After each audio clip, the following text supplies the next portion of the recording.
Oke, oh ini Gusti Ayu, dia Adelia Chandra Buana. Oke, ya terima kasih untuk perekamannya. Kita akan awali, kita akan berdoa menurut iman kepercayaan masing-masing. Berdoa dipersilahkan.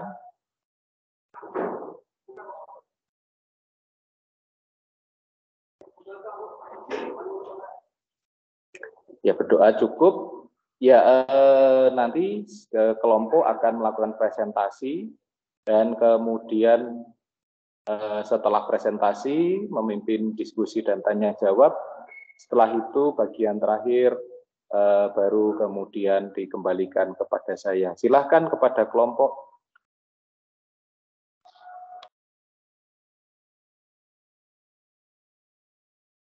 Baik, terima kasih Pak Dan atas waktunya. Selamat pagi semuanya, selamat pagi Pak Dan, selamat pagi teman-teman. Kali ini saya dan kelompok saya akan mempresentasikan hasil kerja kelompok kami yang berjudul Menerima dan Melanjutkan Penugasan. Sebelumnya saya akan memperkenalkan diri saya terlebih dahulu. Saya Gusti Ayu, absen 1220104. Dan saya ditemani oleh teman saya Yuken Setiasari, absen 122010028. Langsung saja kita akan mempresentasikan, ada 3 hal yang akan kita presentasikan. Yang pertama itu ada menerima dan melanjutkan penugasan, kemudian ada strategi audit menyeluruh, dan yang ketiga ada diskusi tim audit. Yang pertama, untuk menerima dan melanjutkan penugasan itu merupakan tahap atau langkah awal yang harus dilakukan sebelum melakukan pekerjaan audit. Pengambilan keputusan untuk menerima atau menolak penugasan audit dari calon klien atau keputusan untuk melanjutkan atau menghentikan penugasan audit yang dari klien lama.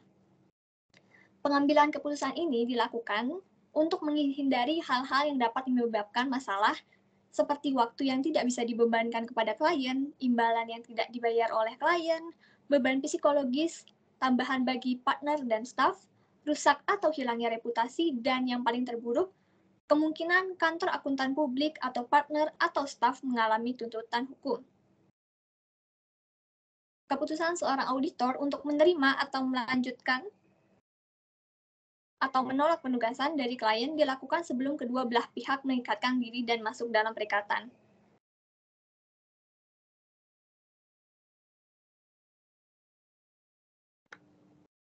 Selanjutnya ada kewajiban auditor. Kewajiban auditor itu yang pertama mengidentifikasi dan menilai faktor risiko yang relevan dalam menentukan apakah auditor menerima, accept, atau menolak decline penugasan audit tersebut. Kemudian menyepakati dan mendokumentasikan syarat-syarat perikatan atau term of the engagement.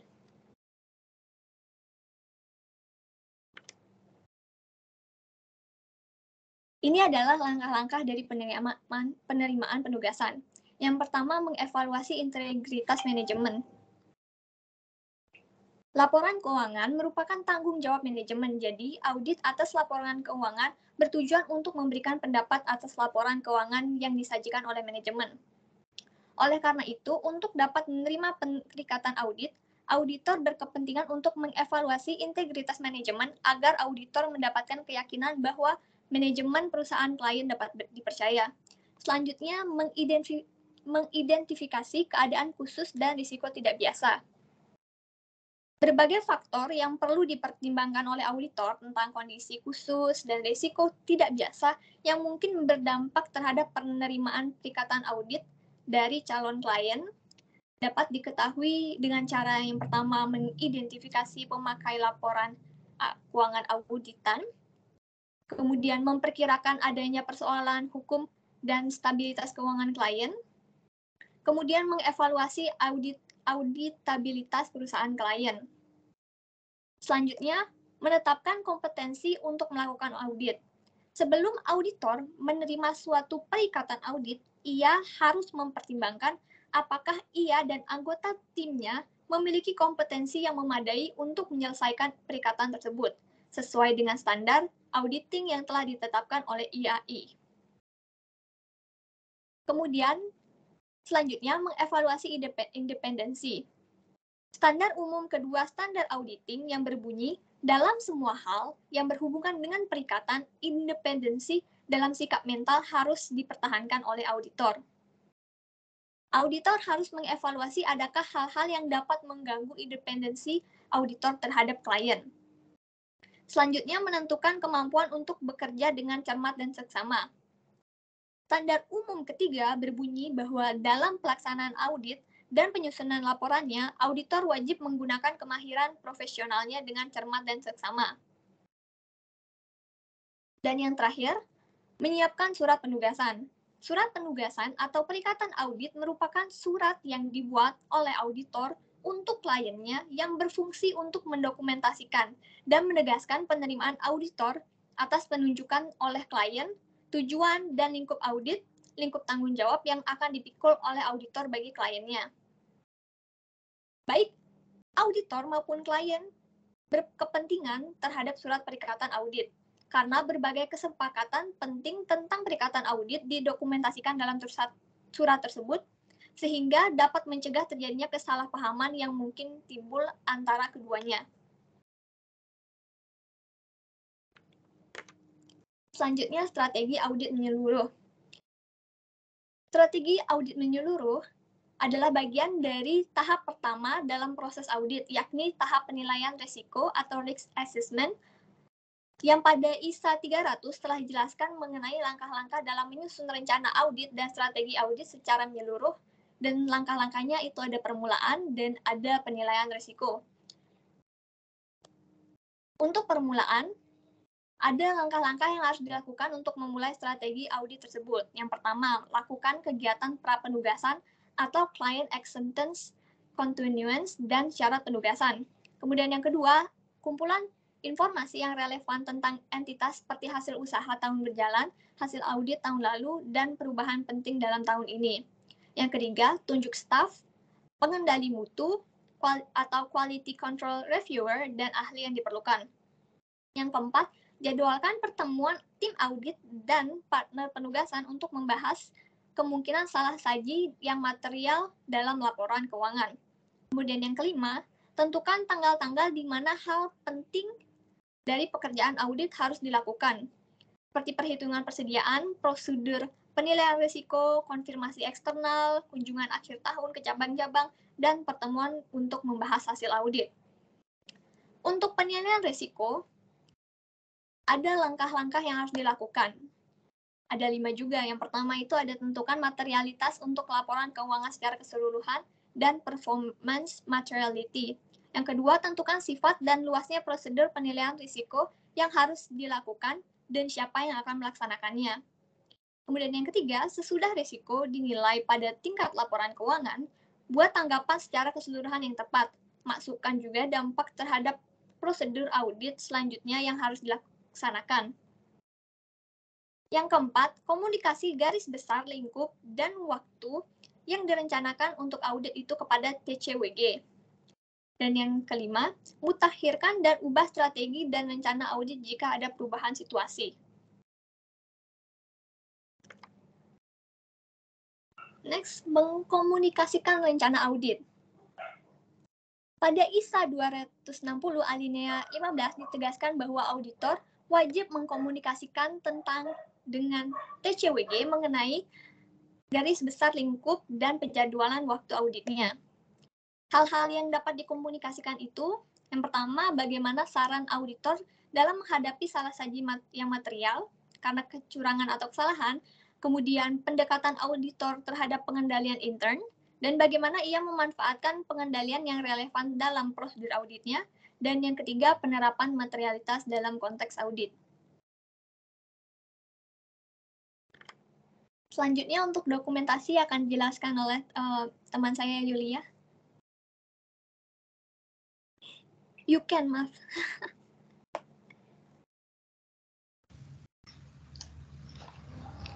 Baik, selanjutnya ada dokumentasi. pada ISA alinea 12 ditegaskan bahwa auditor wajib mendokumentasikan strategi dan rencana auditnya. Hal-hal yang wajib didokumentasikan adalah 1. Dokumentasi strategis audit menyeluruh. Dokumentasi mengenai strategi audit menyeluruh memuat hal-hal penting seperti ciri-ciri penugasan, tujuan pelaporan, faktor-faktor penting, perubahan dan perkembangan penting, dan juga sifat, waktu, dan luasnya sumber daya yang diperlukan. Lalu yang kedua itu ada rencana audit.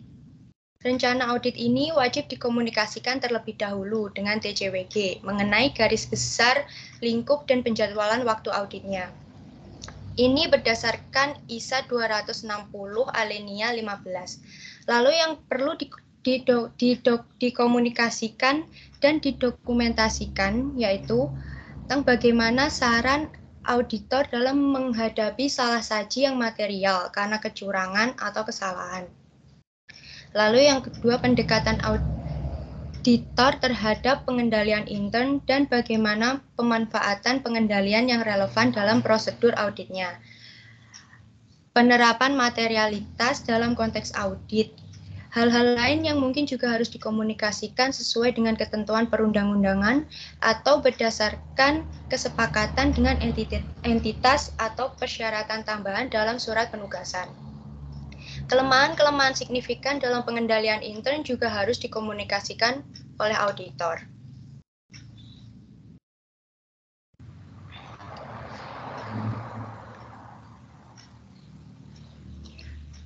Lalu selanjutnya ada diskusi tim audit. Komunikasi yang baik di antara anggota tim audit merupakan unsur penting dalam kesuksesan penugasan audit. Komunikasi dimulai dengan menugaskan anggota tim, mengatur pertemuan tim untuk merencanakan penugasan, dan kemudian berlanjut sepanjang penugasan. Hal-hal yang perlu dipertimbangkan dan dibahas dalam diskusi tim audit itu, yang pertama, membagi tugas dan peran kepada anggota tim dengan mempertimbangkan keterampilan dan pengalaman, kebutuhan akan keahlian tertentu, dan kebutuhan review kendali mutu. Lalu yang kedua ada pertemuan mengenai perencanaan dalam tim. Lalu yang ketiga mengenai apa saja yang akan dibahas selama dan sesudah audit, seperti hasil kemajuan atau perkembangan dan masalah audit, perubahan dalam rencana audit, informasi baru, transaksi atau peristiwa luar biasa, dan juga saran untuk audit yang akan datang. Next.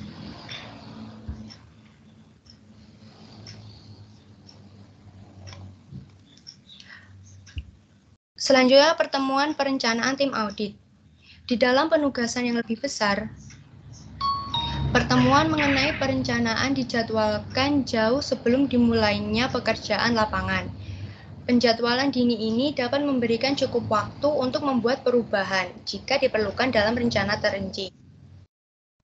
Penugasan yang sangat kecil, perencanaannya justru akan baik sekali jika melalui diskusi-diskusi singkat pada awal penugasan dan selama audit berjalan. Anggota tim didorong untuk datang ke pertemuan dengan banyak pertanyaan dan sikap mempertanyakan atau questioning mind, dan siap untuk berpartisipasi dan berbagi informasi dengan sikap skeptisisme profesional atau attitude of professional skepticism. 3 hal yang dilakukan ketika pertemuan perencanaan audit. Yang pertama itu berbagi insight tentang entitas. Pada pertemuan tim audit ini dapat memberikan kesempatan kepada partner penugasan dan anggota tim untuk berbagi pengetahuan mengenai entitas, seperti gambaran umum entitas, bagaimana manajemen dari entitas tersebut, dan faktor resiko apa saja yang bisa terjadi. Lalu yang kedua ada bertukar pikiran.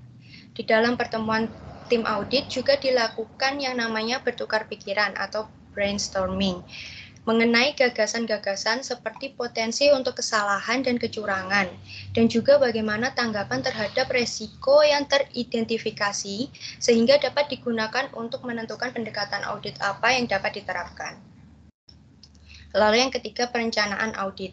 Saat pertemuan tim audit akan diberikan pengarahan mengenai perencanaan audit, seperti menentukan tingkat materialitas, memberikan peran dan tanggung jawab, memberikan pengarahan umum kepada staf mengenai bagian-bagian audit yang menjadi kewajiban mereka untuk menyelesaikannya, menginformasikan pendekatan audit yang digunakan, pertimbangan khusus, penjadwalan waktu untuk prosedur atau proses audit, dokumentasi yang harus dipenuhi, luasnya supervisi, penelaah berkas-berkas audit, dan ekspektasi lainnya.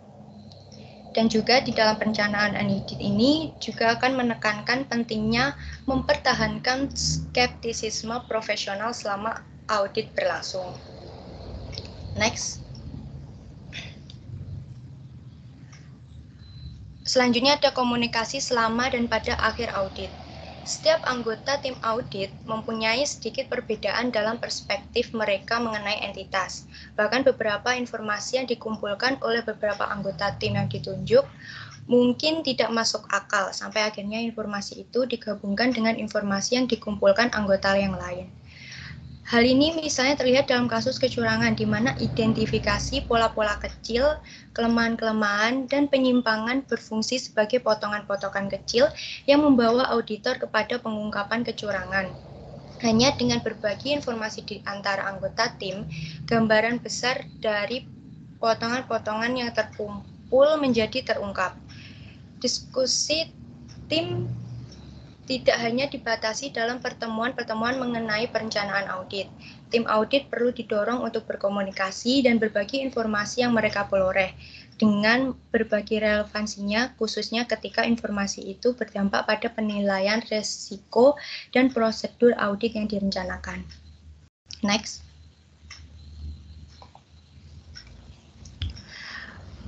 Untuk ini merupakan kantor akuntan publik yang dijadikan contoh analisis. Kantor Akuntan Publik Ardaniyah Abbas didirikan pada tanggal 21 Juli 2017 dan merupakan akuntan publik pertama dan satu-satunya di Kabupaten Goa, serta kantor akuntan publik ke-8 di Sulawesi Selatan. Kantor Akuntan Publik Ardaniyah Abbas berada di bawah pimpinan Ardaniyah Abbas.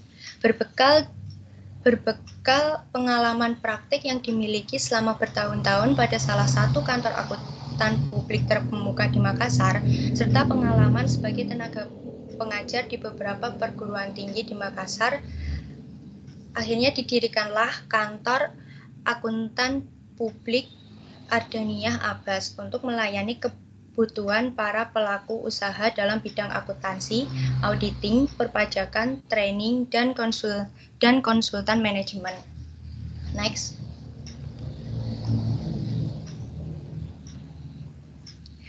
Berikut hasil dari studi kasus. Kantor Akuntan Publik Ardaniyah Abbas dalam mengambil keputusan untuk menerima atau menolak penugasan oleh klien telah melakukan prosedur sebagaimana aturan yang telah ditetapkan.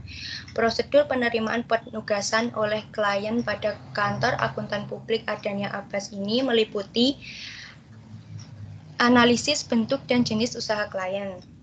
Yang kedua, analisis status kepemilikan klien. Ketiga, standar akuntansi yang digunakan. Keempat, integritas manajemen. Kelima, isu pelaporan keuangan terdahulu. Keenam, kompetensi dan ketersediaan waktu tim. Ketujuh, independensi tim perikatan. Dan yang terakhir, komunikasi dengan auditor terdahulu. Selain itu, pengambilan keputusan untuk menerima atau menolak penugasan oleh klien pada Kantor Akuntan Publik Ardaniyah Abbas juga telah dilaksanakan berdasarkan standar profesional akuntan publik atau SPAP dan juga telah sesuai dengan sistem pengendalian mutu nomor 1 atau SPM 1. Next.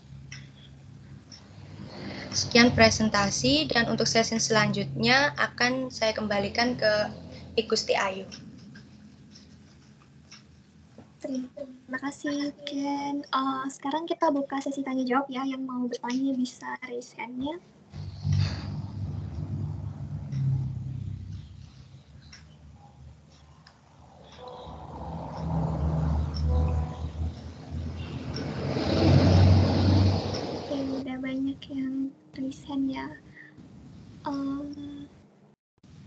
Untuk Caroline Yvonne Christie bisa disebutkan pertanyaannya.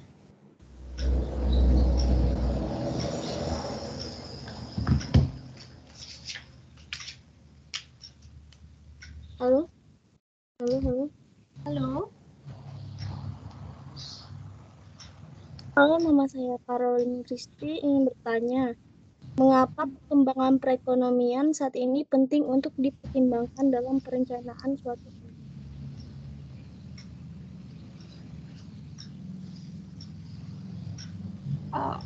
Mohon maaf, Fon, dalam perencanaan apa?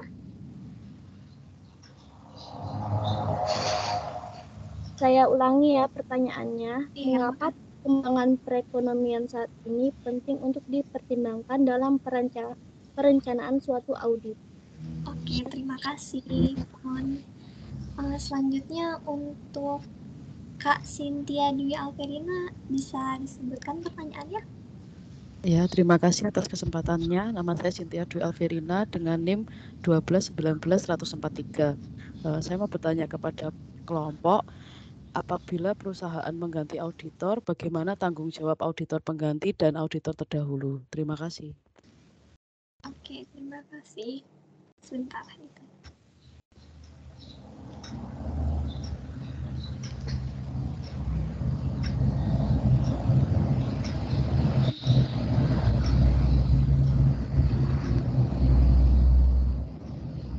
Oke, untuk Gabriela Natasha bisa disebutkan pertanyaannya? Baik, terima kasih atas kesempatannya. Nama saya Gabriela Natasha dengan NIM 1220-122. Saya ingin bertanya, dalam situasi dan kondisi seperti apakah yang diperlukan dalam penambahan bukti audit sebagai syarat untuk memenuhi bukti audit yang cukup? Terima kasih. Oke, terima kasih pertanyaannya. Selanjutnya untuk Maggie Gustianigo, bisa disebutkan pertanyaannya?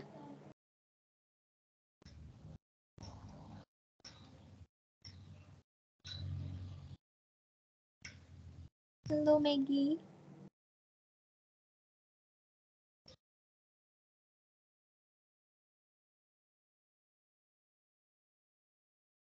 Maggie, nggak ada suaranya Maggie.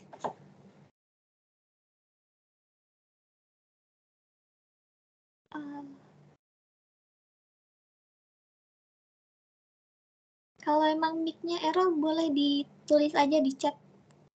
Kok nggak ada suaranya soalnya, Meg. Untuk Mas Mediana bisa sebutin pertanyaannya?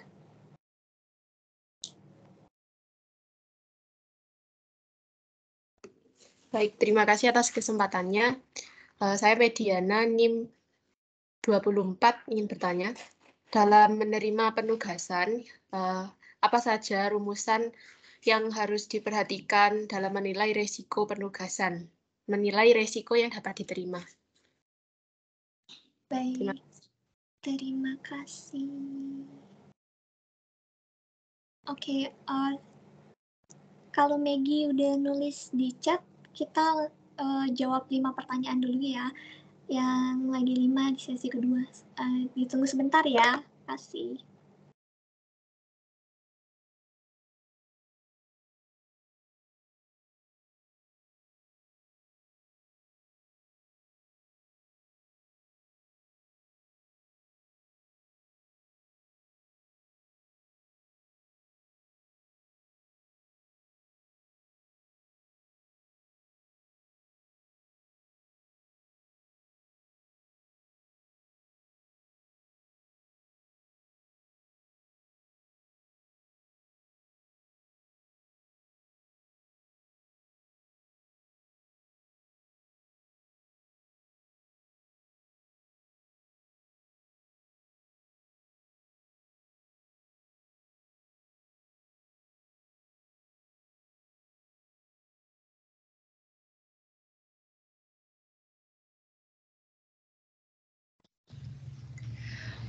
Baik, saya Yuken akan menjawab pertanyaan dari Yvonne. Mengapa perkembangan perekonomian saat ini penting untuk dipertimbangkan dalam perencanaan suatu audit? Jadi karena perkembangan ekonomi, khususnya perkembangan perekonomian di dunia akan meningkatkan risiko bisnis perusahaan klien secara signifikan. Maka auditor perlu memahami dampak perkembangan perekonomian terhadap laporan keuangan klien dan kemampuan klien untuk melanjutkan usahanya. Selain itu, sifat bisnis dan bidang usaha klien juga akan mempengaruhi resiko bisnis dan resiko terjadinya kesalahan penyajian material dalam laporan keuangan klien.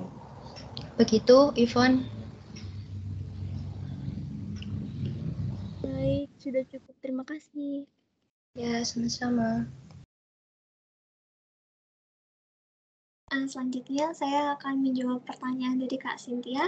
Pertanyaannya itu, apakah tanggung jawab auditor, pengganti, dan auditor pendahulu apabila perusahaannya mengganti auditor ya? Jawabannya itu dari saya, tanggung jawab auditor pengganti itu membangun komunikasi dengan auditor terdahulu atau auditor lama untuk mendapatkan informasi mengenai perusahaan untuk menentukan apakah auditor akan menerima penugasan tersebut atau tidak terlebih dahulu. Tanggung jawab auditor pendahulu adalah memberikan informasi mengenai perusahaan yang dibutuhkan oleh auditor pengganti dengan izin perusahaan. Itu jawaban dari saya. Apakah sudah jelas, Kak? Terima kasih kelompok. Terima kasih juga, Kak.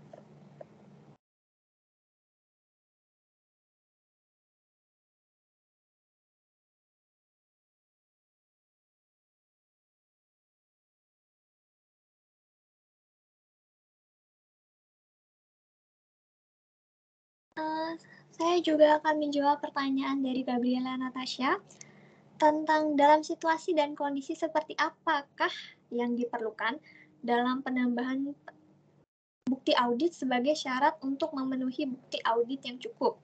Jawaban dari kelompok kami itu situasi dan kondisi yang memerlukan penambahan bukti audit sebagai syarat untuk memenuhi bukti audit yang cukup adalah ketika bukti yang diperlukan bagi perkiraan-perkiraan yang material terhadap laporan keuangan akan lebih banyak dibandingkan dengan perkiraan-perkiraan yang kurang atau tidak material.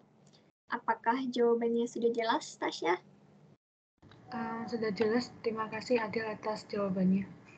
Terima kasih Tasya atas pertanyaannya.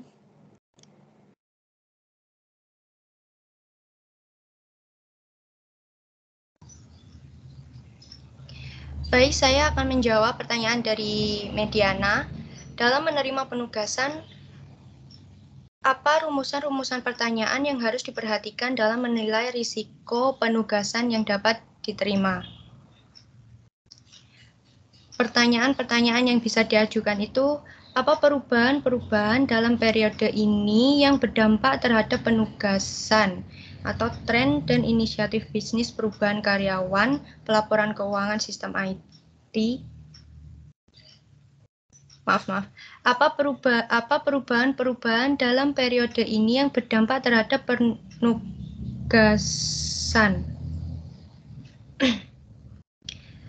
Lalu, apakah ada pemeriksaan atau investigasi yang menarik perhatian massa dan media? Selanjutnya, apakah entitas dalam tingkat kesehatan keuangan yang baik? Apakah entitas bisa membayar professional fees kepada kantor akuntan publik? Apakah entitas membantu kantor akuntan publik dalam menyediakan informasi dan membuat daftar rincian dan analisis saldo dan lain-lain? Seperti itu, Mediana, bagaimana? Ya, Tri sudah menjawab, Yuken. Terima kasih. Ya.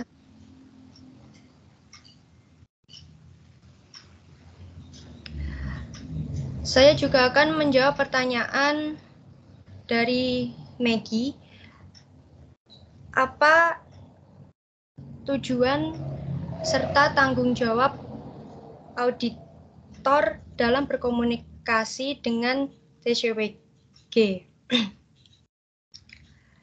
Tujuan auditor dalam berkomunikasi dengan TCWG diatur dalam paragraf 9, yaitu mengomunikasikan dengan jelas kepada TCWG tentang tanggung jawab auditor berkenan dengan audit atas laporan keuangan dan tinjauan umum mengenai lingkup dan waktu audit yang direncanakan. Lalu tujuan yang kedua, untuk memperoleh informasi yang relevan dari TCWG tentang audit. Tujuan yang ketiga, untuk memberikan kepada TCWG pengamatan yang berasal dari pelaksanaan audit atau temuan dan informasi yang penting dan relevan bagi tanggung jawab dan pengawasan umum atas proses laporan keuangan. Dan tujuan yang keempat, mendorong komunikasi dua arah yang efektif antara auditor dan TCWG. Begitu Maggie, bagaimana? Ya baik, terima kasih jawabannya. Maaf tadi mic saya error.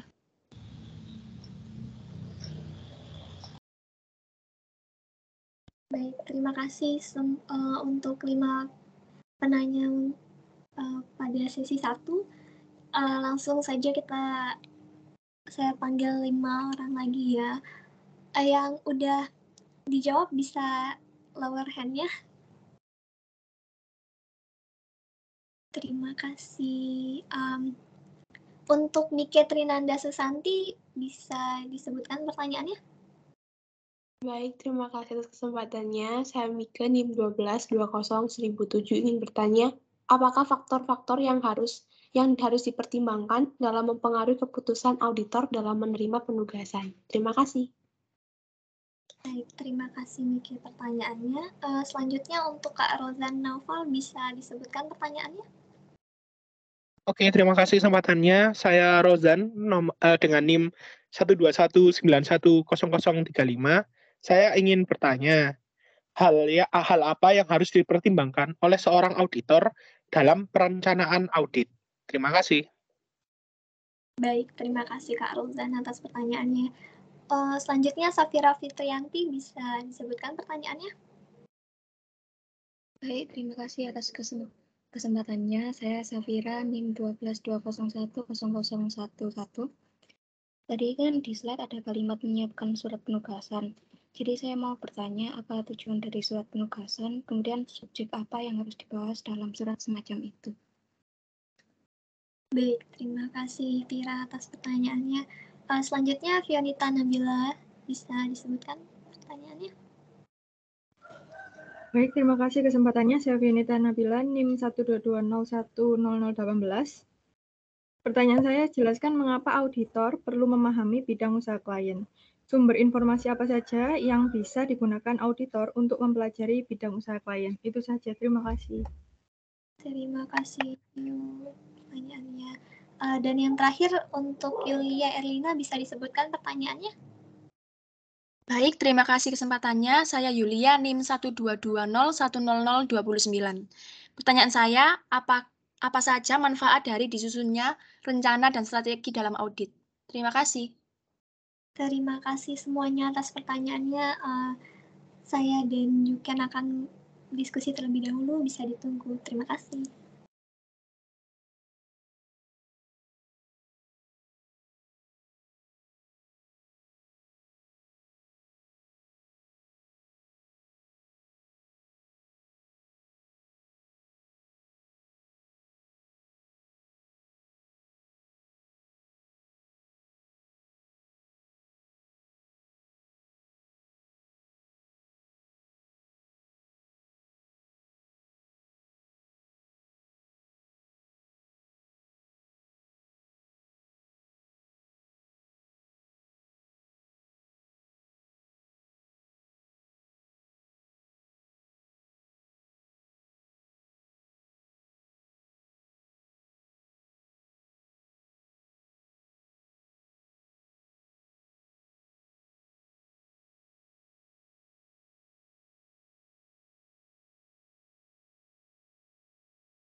Baik, saya akan menjelaskan pertanyaan dari Kak Rozan. Hal-hal apa yang harus dipertimbangkan oleh auditor dalam perencanaan audit? Perencanaan audit harus disusun dengan mempertimbangkan resiko yang dihadapi organisasi yang akan diauditnya. Penilaian resiko tersebut penting untuk dilakukan sebab kondisi perekonomian, industri, regulasi, dan operasional organisasi terus berubah. Perubahan tersebut meliputi satu, adanya regulasi yang baru-baru pada bidang perpajakan, ketenagakerjaan, ekspor-impor. Lalu yang kedua, masuknya kompetitor baru ke industri di mana perusahaan berada. Yang ketiga, kompetitor mengenalkan produk baru dan juga penggunaan teknologi baru. Begitu Kak Rozan. Gimana? Baik, Yuken, terima kasih atas jawabannya. Ya, sama-sama.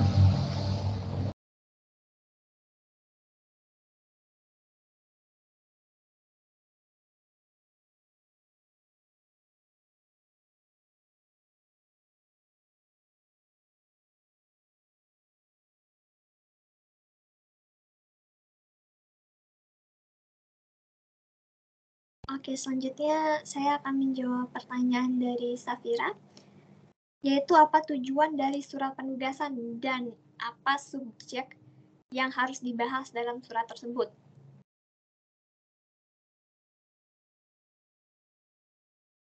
Surat penugasan itu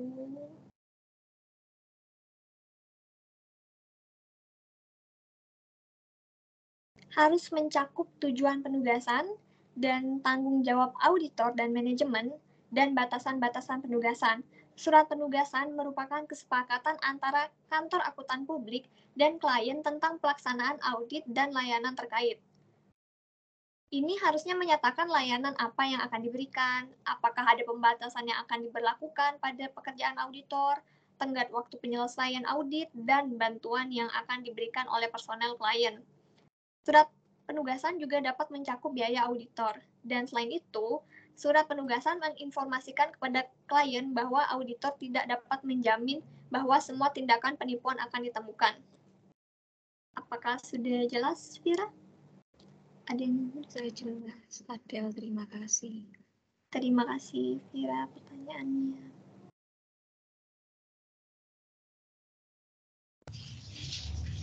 Selanjutnya saya akan menjawab pertanyaan dari Mika.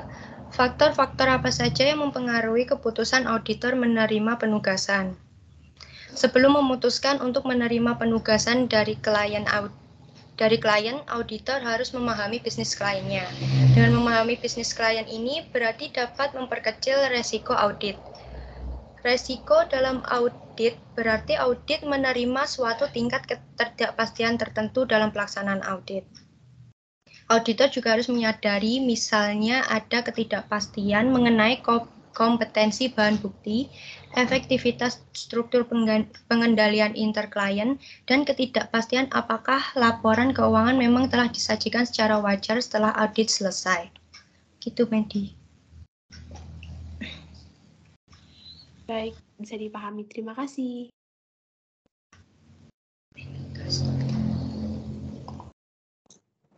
Baik, saya akan menjawab pertanyaan dari Vio dulu ya. Pertanyaan Vio itu jelaskan mengapa auditor perlu memahami bidang usaha klien dan sumber informasi apa sajakah yang biasa digunakan auditor untuk mempelajari bidang usaha klien. Jawaban dari kelompok kami, pemahaman yang mendalam tentang bisnis dan bidang usaha serta jalannya operasi perusahaan klien merupakan hal yang sangat penting untuk melaksanakan audit yang memadai.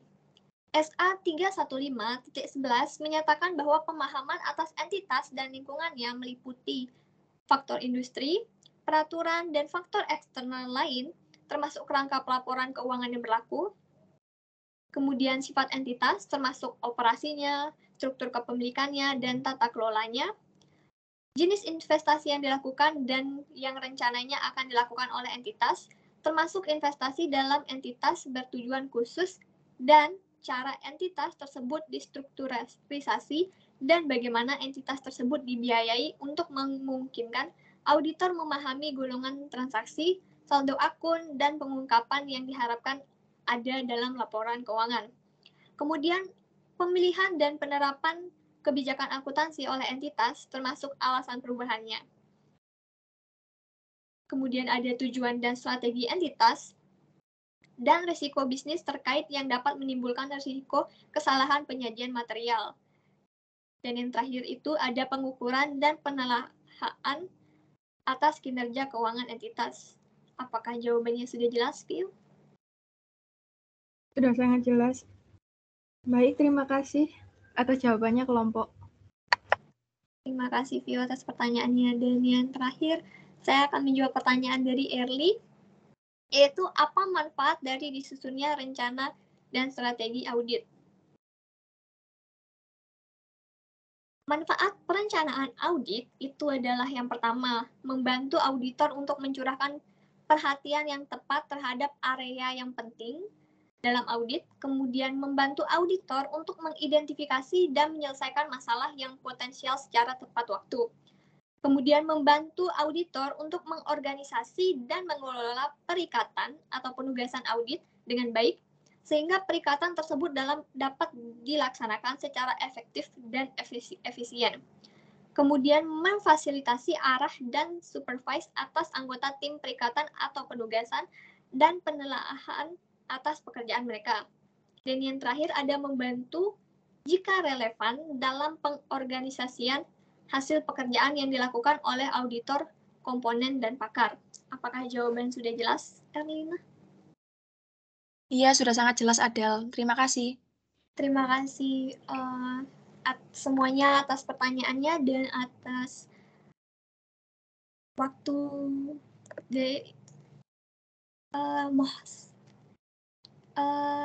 sesi tanya jawab sudah berakhir sepertinya karena sudah tidak ada lagi yang bertanya, sudah tidak lagi yang raise hand. Sebelum saya menutup presentasi pada pagi hari ini, saya mohon maaf apabila ada di antara saya dan Yuken ada salah kata maupun perbuatan. Saya kembalikan ke Pak Dan. Terima kasih.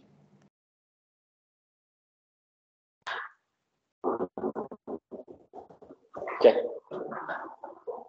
Ya, saya baru pertama kali ini mendengar suaranya Adel ya. Ternyata enak banget nggak presentasi. Belum pernah dengar. Oke.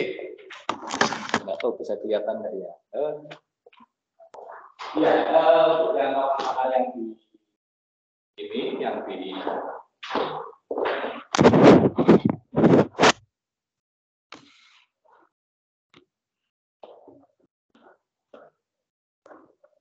baik yang di kelas maupun yang ada di virtual ya. Ya, terima kasih untuk presentasinya sudah membawa kita belajar tentang pendekatan audit, menerima penugasan dan pendekatan audit. Jadi sekali lagi ini kalau boleh saya mengulangi lagi bahwa kemudian seringkali ada yang kemarin itu kelas ada aksi audit kemudian itu ada yang salah dalam artian begini, saat kemudian memahami AP itu tidak sama.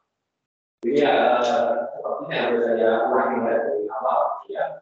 Kalau kemudian yang namanya KAP kantor akuntan publik, berarti di sini adalah gabungan dari orang-orang yang bekerja sebagai auditor dan juga pekerjaan dalam melakukan audit. Nah, kalau audit kita sudah belajar ya dengan accounting dan auditing bedanya. Kalau akuntansi itu berisi semua orang keuangan. Sedangkan posting, sedangkan audit itu adalah fundraising. Menelusuri kembali bagaimana laporan keuangan sudah disusun, itu apakah disusun dengan benar sampai ke awal, sampai kepada bukti transaksinya. Nah, KAP itu isinya adalah akuntan publik, orang-orangnya, personalnya. Nah, biasanya kemudian beberapa orang itu bergabung menjadi partner. Ya, jadi kalau ada kantor akuntan publik itu ada namanya 3 orang, itu berarti ada 3 orang yang bergabung, 3 orang auditor yang bergabung. Ya. Tentu saja ada persyaratan untuk menjadi yang namanya auditor, yang sampai kemudian bisa menjadi partner, itu pasti minimal punya CPA ya, Certified Public Accountant. Nah, ini sedangkan ini sertifikasi ini dari mana? Dari IAPI. Sedangkan kalau di sini KAP atau izinnya karena dia gabungan dari beberapa orang, itu izinnya sebagai kementerian. Jadi kalau yang namanya partner ini adalah orang-orang ya auditornya. Nah, sedangkan kemudian partner itu biasanya kalau orang biasanya ada di kota yang berbeda. Jadi katakanlah jualan itu ada yang namanya MTB ya. Nah, B sudah MTB Thomas dan Dewi itu yang satu itu di Malang Pak Adina. Terus kemudian yang satu itu Thomas itu dari Surabaya, yang satu lagi Dewi itu dari Jakarta. Nah, sedangkan lainnya tentu saja mereka yang ada di masing-masing kota itu. Nah, kenapa saya sebutkan kesalahan? Karena kemudian dalam perikatan, ini kan namanya praktikum audit, jadi kan mereka harus membuat perikatan. Nah, surat perikatannya itu kantor akuntan publik, jadi dalam hal ini 1, 2, 3. Sedangkan kemudian auditor yang ditunjuk itu 3-3-nya. Berarti perusahaan itu harus membayar kepada 3 auditor. Berarti 3 kali lipat. Ya kepada 1 aja perikatannya itu aktif. Ya, atau katakanlah ada yang di Matan saya yang sekarang membuka KAP sendiri, nggak jauh dari sini. Rumahnya jadi kita bisa lewat belakang sampai ke mana itu Austin Field, dia buka kantornya di situ. Ya karena sibuk, karena kemudian mereka jadi dosen sering menggelar, sering nggak ada terus saya tapi ada yang lain. Pak mau jadi kita apa? Saya dia ada di sana. Ya. Nah, itu satu di sini. Karena ada juga Eri, ya. Pak Sandy itu ada di mana? Sedangkan yang namanya Eri itu ada di Jakarta. Kliennya ya beda. Kalau kemudian klien di tangan Malang sekitar Jawa Timur itu tangan oleh Pak Sandy. Sedangkan yang di Jakarta itu oleh Pak Eri. Nah, kemudian posisinya kalau jadi partner itu nanti di bawahnya itu ada namanya senior atau junior. Senior itu sudah pengalaman banyak, junior banyak, tapi belum punya CPA, belum punya sertifikat public accountant, karena mungkin misalnya kekurangan ya, belum nyampe. Nah, senior ini biasanya di sini bisa saja tugas mengurus sebagai manajer dan ketua tim saat kemudian ada audit. Ya, ketua tim audit. Baru kemudian di sini ada yang namanya junior auditor. Nah, fungsinya apa di sini? Dia jadi cuma dari staf pekerjaannya, melakukan pekerjaan yang awal-awal. Pak berarti panjang Pak ya ini dari auditor ya. Minimal berapa? 3 tahun. Minimal berapa? 2 kali lagi sekolah. Ya. Sekolahnya tidak harus bukan mungkin kuliah, tapi seperti ini kan menjadi tidak harus berbeda dua. Jadi tidak sampai pada di sini itu 3 tahun itu dari kita ada lulus ya SAK, kemudian junior, setelah itu ambil di sini ambil AK, dan kemudian ambil CA.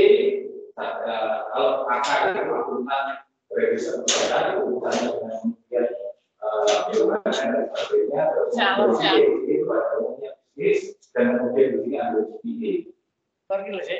Jadi Pak agak panjang ya, tapi tidak harus seperti itu. Jadi 3 tahun itu sekaligus kita praktek kerja langsung bisa ambil sampai di sini. Syaratnya di sini kemudian ada banyak ya, nanti hal-hal yang lain kita jadi lebih 2. Nah, Kemudian, jadi kenapa ini aja yang semester 6 salah gitu ya? Karena apa? Ketemu saya, nggak tahu dengan saya kuliah di masuk di kampus itu sudah harus kuliah online. Ternyata pemahaman itu nggak itu, apalagi audit satunya, audit satu, audit duanya itu ya nggak tahu ya kan kalau online itu kadang-kadang antara mereka benar atau tidak itu kan banyak yang lewat, ya ini yang harus jelas. Ini secara struktur. Nah, secara KP ini firmanya, firma hukumnya, ini firma. Jadi ada hukumnya, sebetulnya adalah firma UKP. Nah,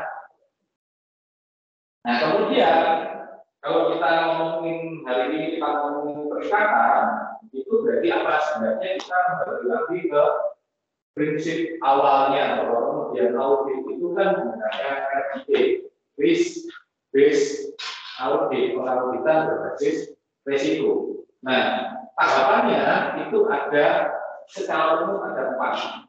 Ya, ada yang pertama RBA itu adalah preliminary survey.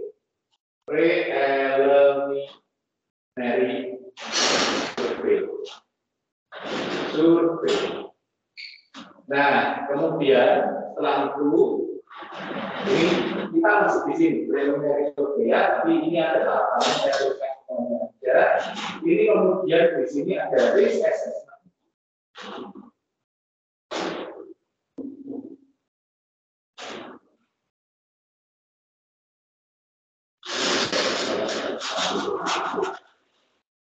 Oke, ada yang namanya kemudian risk assessment. Jangan-jangan ini tidak mau habis tahu. Risk assessment. Risk assessment. Kemudian ada setelah risk assessment, bagaimana kita menilai risiko. Di sini ada yang namanya risk response. Dan baru kemudian ada tahapan terakhir ini adalah computing and reporting. Nah, ini salah satunya seperti yang ditanyakan oleh siapa tadi ya? Bukti audit. Surat penugasan di awal. Siapa tadi ya yang tentang bukti audit? Bila bukti audit kurang, gitu ya. Oke, masih ingat tadi siapa ini? Ada yang ingat? Yang penggantian pertama itu kondisi makro, kemudian dari Gabriela ya, bukti audit. Nah, bagaimana bukti audit sebenarnya tahapan terakhir? Ya, tahapan terakhir kita ngomong itu sudah nanti di belakang. Nah, kita menerima perikatan itu sebenarnya masih di sini posisinya, statusnya itu masih di sini preliminary survey. Kita melakukan tahap survei awal untuk menerima tugas. Kita menerima penugasan, kita terima atau tidak. Nah, itu masih di sini di preliminary survey. Apa saja yang kita lakukan dalam preliminary survey? Ya tentu saja pertama kalau kita sudah punya pengalaman, kita sudah mengaudit, misalnya itu enak. Tapi asumsinya anggap aja ini kita masih baru ya, kita melakukan audit untuk perusahaan yang baru. Maka pertanyaan pertama dari kami itu sangat penting karena apa? Yang pertama yang kita harus ketahui kondisi makro secara umum dan kondisi perusahaan. Maka kalau kita ingin tahu kondisi perusahaan, apa yang kita lakukan dalam melakukan preliminary survey? Kita harus tahu yang namanya proses bisnis. Proses bisnis.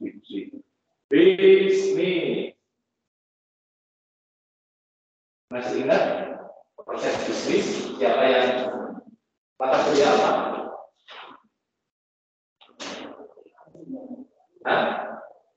Mata kuliah Kok sia-sia mata kuliahmu? Oh iya, enggak di mata kuliah sia ya, proses bisnis, ya, bisnis proses. Mata kuliah sia. Karena apa? Proses bisnis itu termasuk yang kita sebut dengan risiko inherent.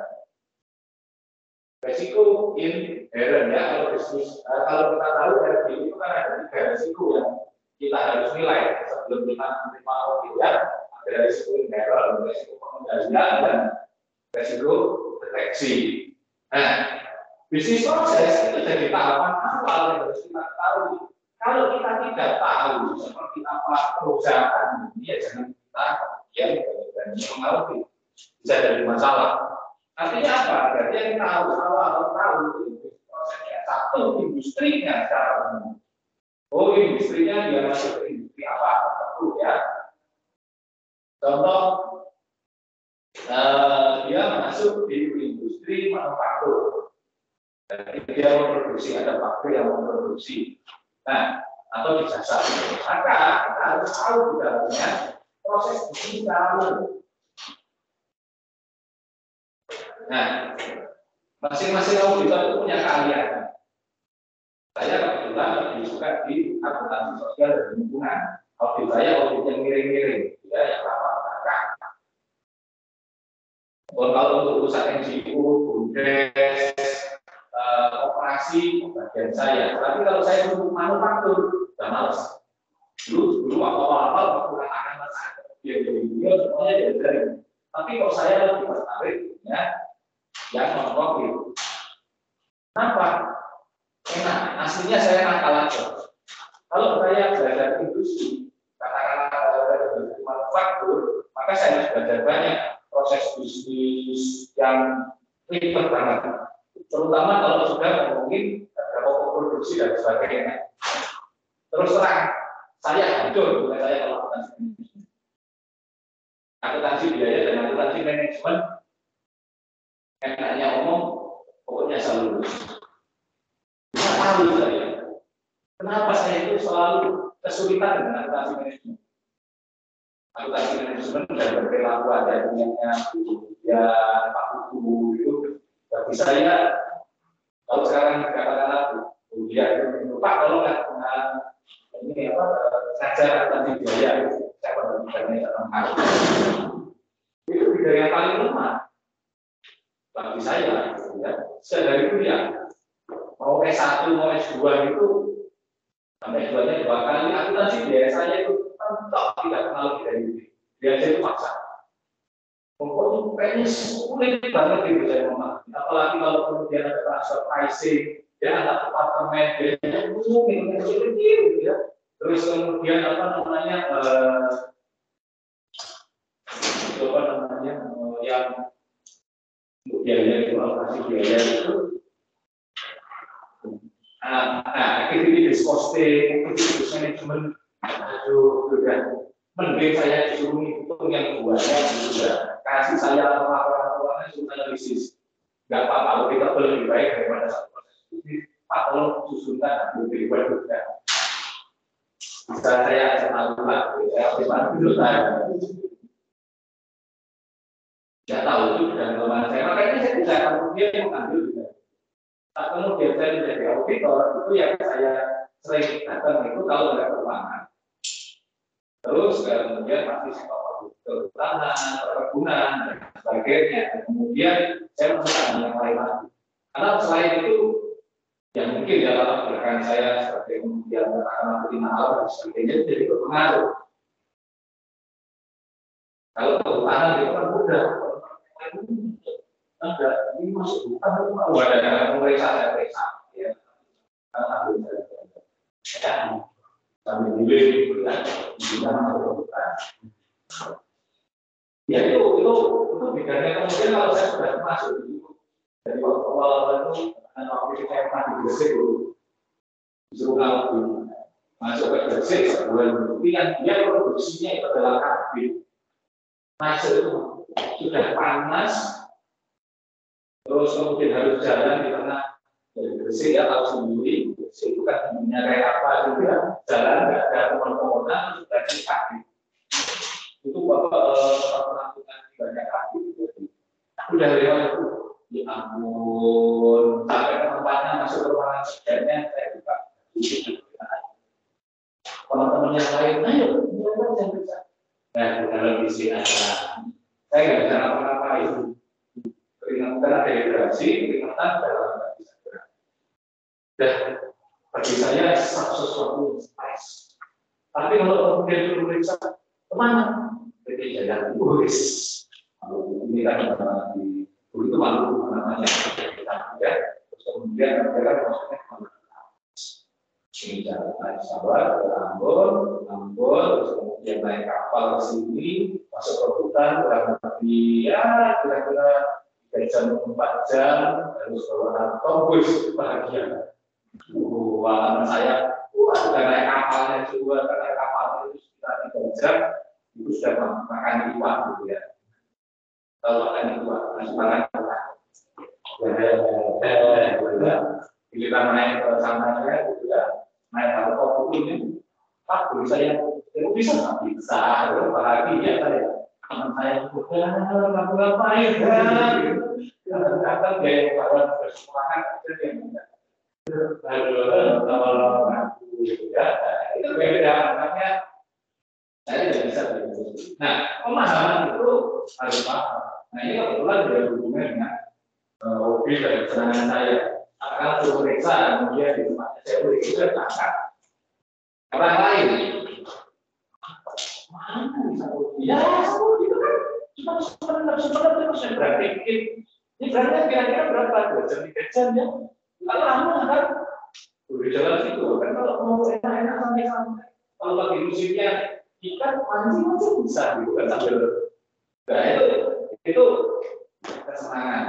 Nah proses bisnis ini perlu pemahaman dan kemudian orang-orang punya spesialisme. Ada yang memang dia di bidang keuangan sangat paham. Nah, kalau kemudian yang tidak tertarik di keuangan jauh di sini, jadi bingung. Mau meriksa, saya mau meriksa persediaan. Perusahaan bukan persediaan, perusahaan apa ya? Ya iyalah perusahaan keuangan mana ada persediaan. Itu kita harus tahu. Terus kemudian ini isinya perusahaan utangnya banyak. Ini apa ini bang? Apa ini utangnya banyak? Yang namanya tabungannya nasabah posisinya itu selalu di bukan di ekuitas, dia sisinya selalu di pinjaman. Asetnya itu dari pinjaman yang dikelola. Kalau orang nggak paham, ya nggak tahu. Itu ya kalau namanya auditor harus paham semuanya ya. Jadi tapi dia sikapnya yang mana? Dia lebih banyak pendalamannya gimana? Ada yang di manufaktur karena dia suka masuk pabrik sebenarnya karena mungkin dia punya latar belakang apa ya mungkin penting masuk teknik nggak jadi gitu ya dia suka kemudian dengan hal mesin gede jadi dia proses juga itu kayak apa gitu senang gitu ya ya orang-orang macam-macam. Nah proses bisnis harus industrinya harus satu. Kemudian ada yang dalam misalnya apa masing-masing perusahaan dalam satu industri sangat berbeda. Proses bisnisnya, dampaknya dan sebagainya gampang saja. Anda kan lihat sering ada perusahaan yang tetangga dan retail. Tetangga dan sebelah hanya beda warnanya kok. Satunya biru, satunya merah gitu kan. Anda lihat proses bisnisnya dari beda. Kayaknya enggak ya? Kayaknya enggak. Masuk standarnya, ya kan pasti kan. Selamat datang, selamat belanja, itu kan sama. Itu SOP-nya, itu SOP. Tapi proses bisnisnya tidak itu. Bagaimana dalam proses pencatatannya, bagaimana kemudian dalam proses persediaannya, mungkin sama. Tapi kalau dia mati lebih jauh, kalau masuk ke dalam ini, kita melakukan sangat sistemnya aja. Alfamart di rumah untuk si biru dan si merah itu beda. Contohnya apa? Kalau saat kemudian Anda ingin buka masuk kemudian yang namanya preferensinya itu sudah beda. Yang satu itu preferensinya Setelah itu kalau ingin katakanlah 500 juta, itu urusannya itu. Sedangkan yang lainnya seperti karyawan dan sebagainya, sama itu kita membeli barang uangnya itu diambilkan dari aduan, nanti tidak bisa diambilkan dari 500. Tapi Anda harus menyetor pasti untuk membeli. Yang satu lagi, ya, langsung nilainya 500 itu termasuk kemudian barang yang akan ditaruh di sana senilai itu sudah beda proses bisnisnya. Yang satu berarti apa? Sistemnya itu kita taruh berdasi, terus kemudian kita melakukan seperti pembeli. Yang ini sifatnya konsinyasi. Sudah beda itu cara akuntansi. Sama aja kalau lain nggak tahu kan sama aja tapi taruh di susun sama aja. Berbeda apa-apanya. Yang satunya kemudian seakan-akan berbeda. Maka prosesnya adalah membeli kalau kurang dari stok kurang tambah lagi, stok tambah lagi tergantung dari berapa banyak yang akan dimasukkan ke program. Dan yang satunya itu sudah nilainya segitu. Kalau kurang itu super besar, barangnya ingin memperbanyak ya beda itu naik. Tapi itu sudah jaminan timbul. Jadi ada sistemnya yang berbeda. Lebih suka yang mana ya terserah. Ada orang yang kemudian lebih suka yang pakai ini aja. Itu sudah beda proses bisnisnya. Pelaporannya beda. Pelaporan dari barang konsinyasi dengan persediaan barang yang dibeli itu sudah beda. Ya. Kalau kelihatannya nggak ada beda. Tapi kalau ternyata kita kalau kita sebagai orang yang akuntansi langsung ini prosesnya beda. Karena pasti laporannya beda dalam pengakuan persediaan sampai kemudian sampai ke pelaporan. Nah itu proses bisnis itu adalah sudah sebenarnya bukan hanya seragamnya yang beda maknanya, tapi ternyata sampai ke proses bisnis. Kalau pikir-pikir kan sama-sama peluang masuk sebetulnya, penataannya, cara menata kebenarannya, barang yang harus ditaruh di depan, barang yang kurang ada, barang yang pas mungkin ditaruh di depan, barang yang laku itu malah ditaruh di belakang, yang kurang laku ditaruh di belakang. Supaya itu serah pemasaran. Kalau pas mungkin ya kata-kata seperti yang sudah dibahas ya, yang namanya yang ada lagunya yang dilihat secara roti itu kan pasti di depan karena mereka menonton penting. Terus kemudian barang-barang yang seperti suku naik dan sebagainya itu di depan. Yang kemudian laris itu pas ada di belakang, terus kemudian di depan yang kalau yang di belakang sendiri kan pasti barang-barang yang jarang dibutuhkan tapi reguler ya. Contohnya seperti apa namanya regulator gas itu kan kode-kode kayak gitu. Itu ada strateginya. Kenapa orang kalau mau dipancing untuk kemudian lewat itu kan lewat kayaknya apalagi kalau anak adanya. Tapi yang lain sih punya tentunya sabunan itu kita kan anaknya ikut tapi kemudian bisa berarti bisa kemudian lagi juga sampai ke depan itu benar-benar ya kan misalnya misalnya apa ya depan sedikit terus kemudian makanan yang lain depan sendiri es krim berbadan itu strategi marketingnya kita akan strategi akuntansi dan hukumnya. Nah, oke, proses bisnis harus dipahami masing-masing berbeda. Yang kemudian pemahaman terhadap apa?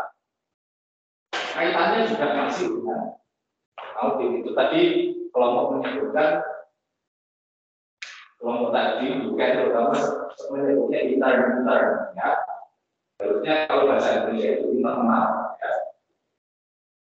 Oke, yang kedua itu kita harus kalau sudah tahu proses bisnis kita harus yang kedua tahu yang namanya sistem pengendalian internal. Ini yang namanya kita harus paham yang namanya dengan resiko pengendalian.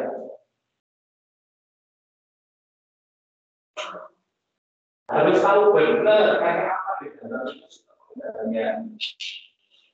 Karena apa? Kalau kita ketemu dengan perusahaan yang lulus, artinya sistem pengendaliannya dia agak longgar, maka jangan harap kemudian perusahaan ini nantinya dalam konteks jangan salahkan kalau kemudian di dalam hidupannya terjadi fraud, banyak kemudian salah saksi. Karena kuncinya itu adalah di sistem pengendalian internal. Nah, ini yang khusus siapa? Ini kan khusus orang lansia. Karena apa?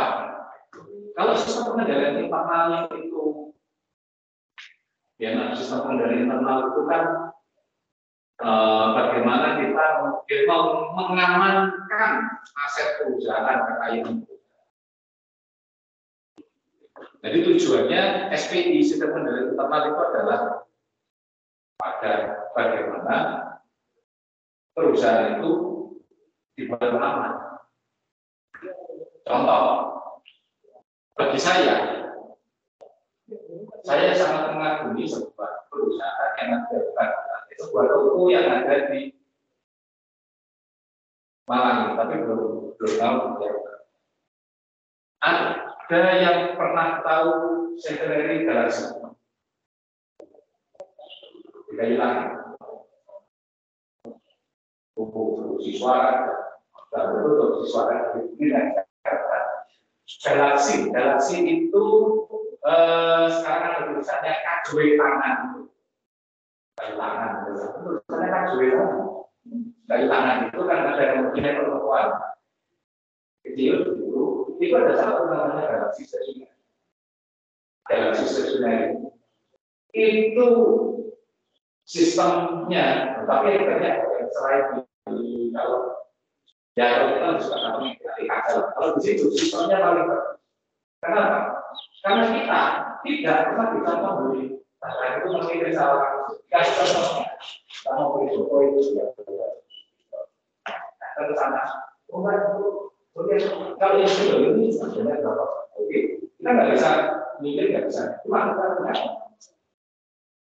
Kemudian oleh si penjualnya dituliskan semacam pembelian itu rangka 3, warna kuning, warna merah, warna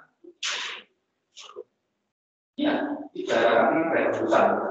Oh, tulis 3 betul ditulis 4 bold marker. Maka terus kemudian ini saya bawa ke kasirnya.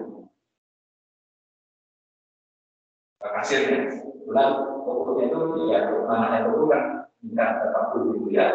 Belinya di sini, di barang-barang di sini kasir. Saya kasih ke kasir. Bagian di situ kasir.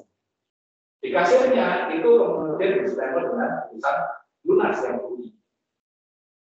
Yang warna kuning di bawah. Nah, yang warna merah ini kemudian putih sama merah, saya datang ke yang bagian di sebelah sana. Itu bagian yang lengkap. Atau kalau kita lebih banyak di luar sudah disiapkan. Ya, ada kan tugasnya juga. Datang ke sana, di stand dapat terus kemudian diterima yang warna merah, yang disisakan bukan putih. Saya yang bersama. Juga bukan hanya lunas, tapi sudah ya di stand lagi isi. Saya kemudian balik, sudah tinggal kemudian bawa QC-nya. Kalau sudah stempel QC, berarti QC sudah punya. Kalau ada apa-apanya, ada kasusnya, ada spidol, saya tidak bawa. Gimana yang saya beli di sini? Oh, QC-nya nggak terlalu baik. Ada yang ternyata rusak satu. Betul, dari garansi dari mekanisme. Garansinya sampai orang aduh harus itu sistemnya bikin udah gitu nggak bisa lagi, nggak mau lagi dibuat perangkat dan sebagainya. bagi saya sistemnya bagus. Namun di situ pasti enak. Kalau sudah sistemnya bagus, maka kita tidak perlu banyak-banyak kan yang kita audit. Cukup 30% kita ambil sampel cukup. Tapi kalau kemudian ke ATK, Anda lihat kalau pernah ya dalam ATK, itu kan kita mau ambil apa aja kan terserah. Ambil setelah ATK hasil, pokoknya nggak cukup duitnya, balikin lagi, lalu seenaknya, yang kurang bagus kayaknya dibalikin seenak. Tidak dicuri, tapi kemudian apa? Dalam yang saya untuk ambil dibalikin ke tempat aslinya. Itu proses auditnya kita pasti akan banyak kemudian mungkin kecurangan tidak, tapi kemudian kerusakan atau kalau kemudian kita melakukan stok nanti ada kekurangan bisa saja terjadi karena apa? Bukan karena hilang, tapi karena barang ini tidak pada tempatnya.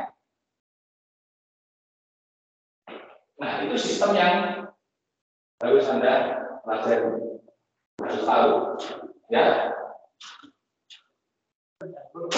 Di kamu bisa kayak apa?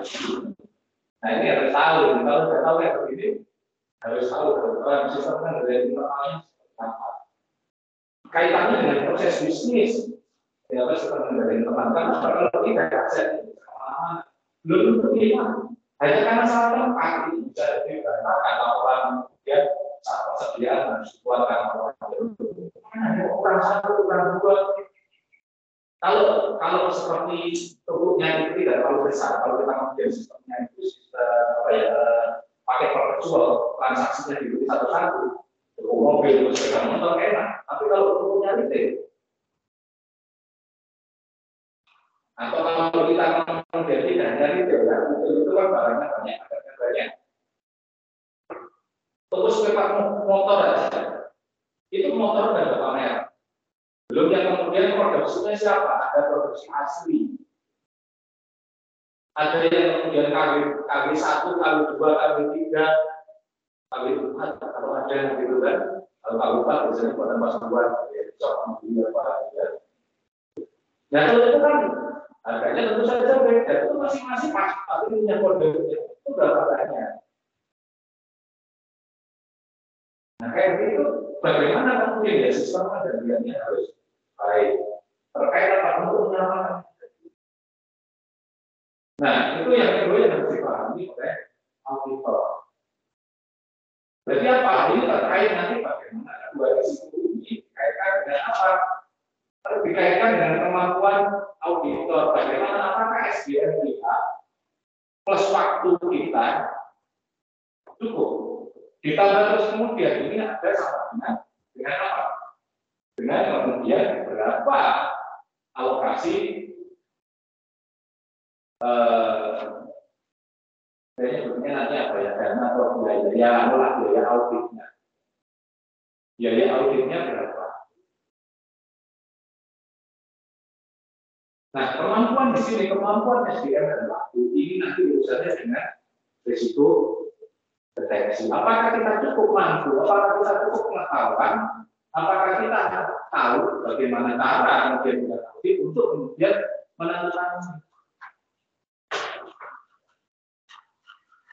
Kalau ini sudah kita bisa paham, kalau ini bisa tahu, terus ini kita bisa hitung, kita bisa kemudian sudah kita pada posisi terakhir, apakah kita kemudian keputusannya adalah apakah kita menerima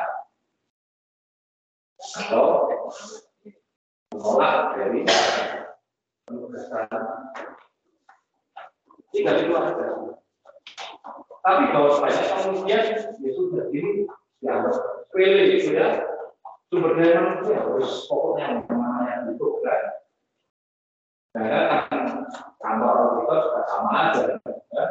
Ada yang memang maris, ada yang tidak maris, ada yang banyak kliennya, cari-cari tenaga bantuan dari yang lain, ada yang stafnya di sana itu lebih banyak mahasiswanya, stafnya yang memberi nganggur, karena apa? Karena banyak pekerjaan yang dilakukan. akhirnya menerima auditnya ngawur, dikasih bukti dari sana, perkataannya dibuatkan, pokoknya laporan auditnya jadwal duluan, dibuatkan semuanya, laporan audit keluar, padahal belum dilakukan yang namanya kata kerjanya belum dikerjakan. Sebenarnya belum dilakukan. Oh, sudah punya diterima aja, akan selesai, kasihkan sana, laporan auditnya sana senang, bayaran air gitu ya. Satu dua kali audit ternyata harus direview oleh auditor yang lain tidak ada dan akhirnya kena suspend. Malu kan? Tapi malah apa yang suspend? Waduh, ya pokoknya top. Namanya BPK itu hampir terus Jawa Timur sampai dibuat ke Kalimantan. Nggak mungkin misalkan berkasa ya Kalimantan, lautnya kapan, berbeda gitu ya, misalkan Barat, misalkan Jawa Timur, gitu ya. Kapan sananya? Pokoknya kayak ada template-nya, dimasukkan aja laporan keuangannya juga benar, sudah selesai. Iya, nggak apa-apa. Tapi kan itu maksudnya itu ya. Mereka nggak mau tapi meminta reputasi auditor. Itu sampai kemudian suspend 1 tahun dari mana klien tidak boleh menerima audit di tamu itu. Mana sih kamu itu? Namanya sudah butuh. Ya kalau butuh ya semua orang butuh tapi nggak tahu kayak begitu nggak asal cetak aja. Ya santai-santai aja itu.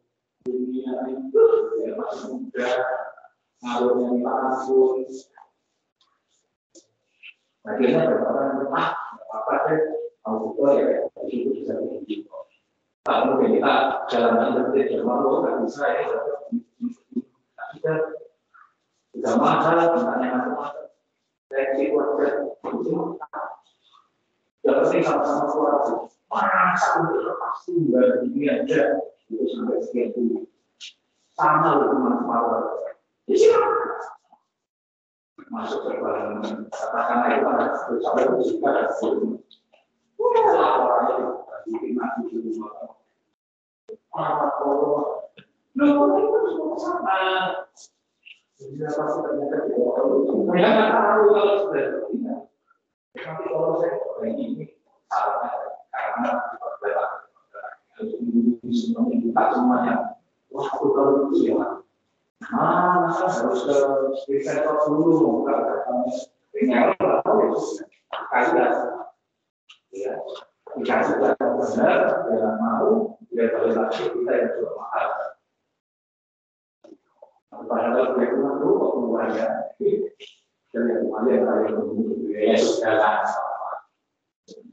nah itu nah ini yang jadi kemudian menolak atau menerima penugasan tidak kemudian sekedar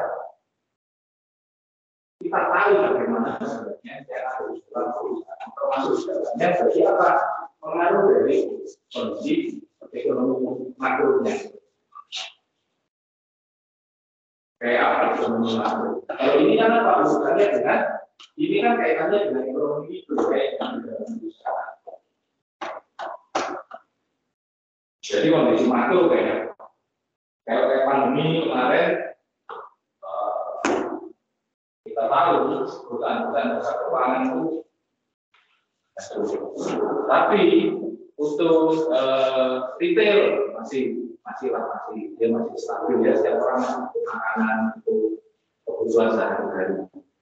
Kalau keuangan siapa yang kemudian mau datang ke BPR, ke operasi, perbankan, sudah itu semua sudah hancur-hancur. Pusat manufaktur, ada nggak yang mau di AC, di apa, dia berjaga, nggak terlalu. Ya kondisi makro pasti kemudian dipertimbangkan, tapi ya ini sudah sama-sama tahu lah. Nah, Satu lagi yang perlu menjadi pertimbangan, saat kemudian kita menolak kemungkinan ini, jangan kemudian urusan dengan itu.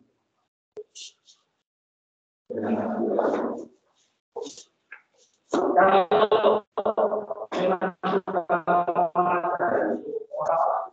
orang, walaupun ini bisa kemudian itu dengan katakanlah aku salah. Jadi bisa saja kemudian menghayal orang lain, termasuk salah di sini juga kemudian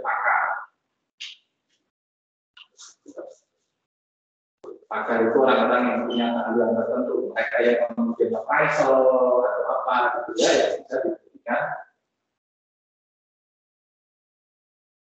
Kalau salah ini kan masih yang terkait dengan pekerjaan, tapi kalau yang namanya pakar itu appraisal ya, nah artinya kalau kemudian pulang ke klien yang mendapatkan kliennya itu klien perumahan atau bangunan yang bertingkat dan sebagainya. Atau kemudian pakar hukum kalau ternyata ada kaitannya, kalau intinya itu dalam proses hukum, proses kemudian akan dipayungkan sebagainya itu kita harus tahu ya. Nah, ini yang kemudian menjadi pertimbangan untuk melakukan ini sebenarnya ada yang lain. Pertanyaan yang arahnya ke sana ya. Ada pertanyaan mengenai diterima penugasan dari Mike, ini yang sudah saya jelaskan. Bagaimana kemudian dengan perencanaan audit? Nah, setelah ini jadi, baru kita ngomongin resiko-resiko ini yang ada di dalam ini. Resiko-resiko ini yang akan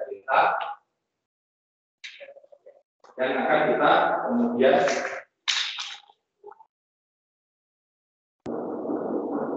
resiko-resiko ini yang akan kita ukur secara kasus dan sebagainya, assessment termasuk resiko-resiko yang terkait dengan transaksi baru kita lakukan ini. Jadi kemungkinan resiko itu kita ukur.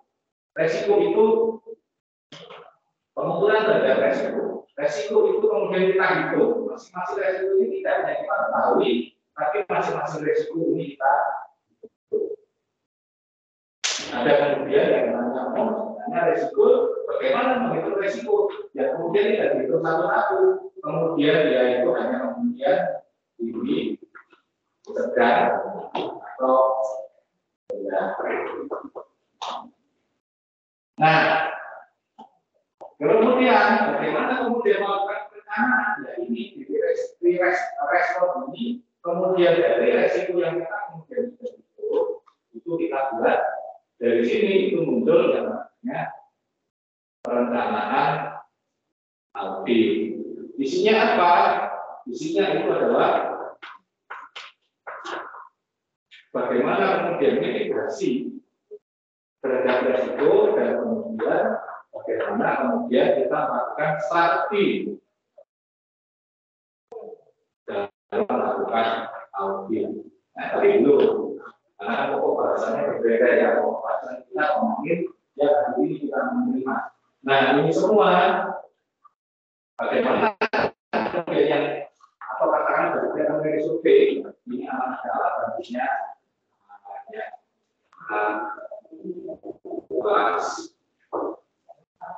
ini yang jadi alat bantu yang kita lakukan audit. Tapi dari ini kita harus paham bagaimana kita melakukan survei dengan baik sebelum menerima atau menolak. Demikian pula kalau kemudian ada pertanyaan lagi, bagaimana kalau ternyata auditornya harus ganti?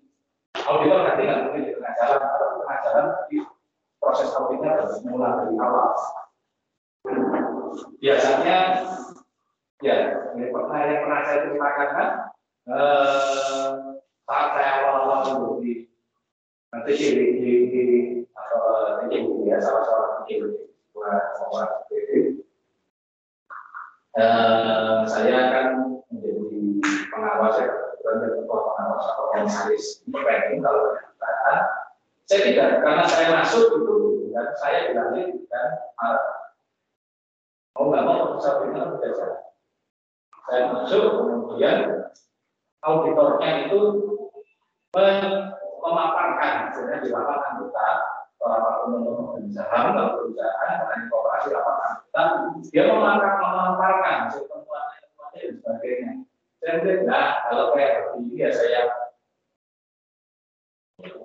yang mau, karena semuanya itu dari keluarga ke sini, terus kemudian hanya melakukan ini apa auditnya itu prosesnya itu samplingnya sudah diterima, tidak melakukan audit. Ya, ternyata mahalnya begini, ya saya ngomong dari kalau begini saya bisa saya sendiri. Tapi ya karena saya masuk ke situ kan akhirnya yang saya minta keputusan pertama saya sebagai ketua pengawas, saya sebagai IPB tahun depan auditornya harus ganti. Keputusan saya tahun pertama saya mulai bagian auditor. Tahun depan saya ganti dengan kebetulan yang saya kenal harus ada dibayar lebih murah, tapi dia melakukan audit. Jadi biayanya lebih murah, tapi pekerjaannya audit seluruh kantor cabang kami 9 tidak kami satu. Tidak kemudian hanya satu atau dua. Ya, kalau satu dua aja cuma sehari setengah hari, karena dari Surabaya datang ke sini juga telat, sore takut masuk, pulang cepat, ya, karena ditunjuk oleh yang lebih salah di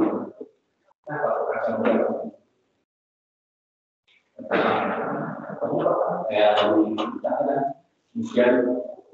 ternyata kita juga akhirnya saya berbagian ada orang lain baru dulu di prosesnya dari awal lengkap sampai akhir 4 bulan. 4 bulan kemudian karena ada beberapa yang lain artinya 4 bulan. Tidak kemudian seperti kemarin 1 bulan selesai. Kalau 1 bulan selesai, itu adalah sebenarnya. Karena 11 kantor yang datangnya cuma rumah melakukan seluruh 11 kantor. Dan dari mana? Bukan data laporan dari kantor, tapi dari data ini. Yang pertama, saya lama. Akhirnya saya mau kepada yang ya, saya itu. Ya, saya cuma sengaja di sini. Oh, saya pikir orang operasi. Ada teman-teman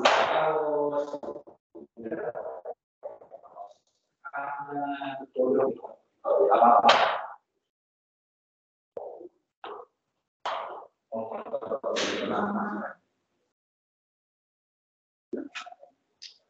Oke, itu kira-kira yang bisa saya tambahkan. Nah, ada yang ditanyakan, kalau dari tadi yang pasti nggak ada yang nanya semuanya pada yang di luar sana ya, yang kemudian telah dari sini saya bukan data yang dari sini. Dan ini karena nanti penjelasannya pasti penunjukannya ketimbang online penjelasannya nanti nanya untuk pada data. Silakan kalau ada yang ditanyakan.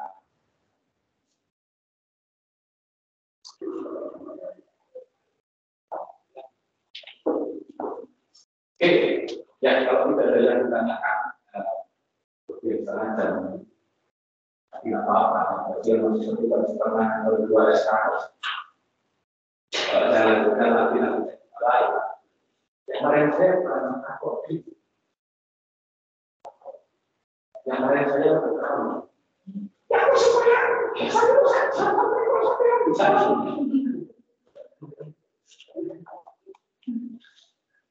Sekarang mereka perbuatan aku. Bapak nanti ada kalau nanti yang subskripsi.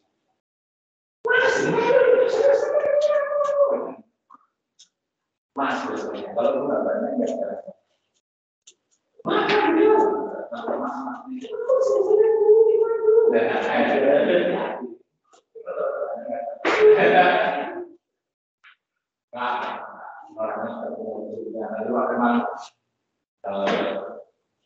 Nggak tahu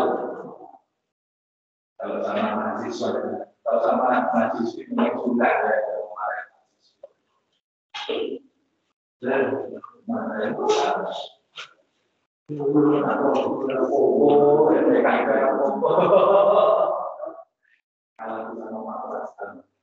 Oke, kalau ada yang mungkin ada lagi ditanyakan, akan cukupkan sampai di sini.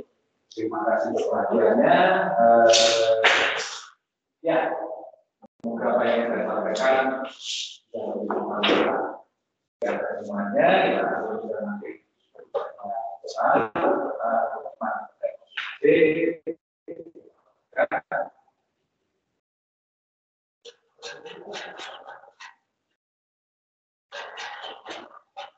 Cukup. Terima kasih. Selamat pagi sampai ketemu lagi sore. Oh ya, saya lupa tentang khusus aja. Ya selamat berlebaran. Aku masih sabar dan masih makan dulu ya. Ya, saya mohon maaf kalau atas kesalahan baik itu perilaku atau kalau saya. Ya maklumlah yang tua masih banyak salahkan, apalagi yang muda.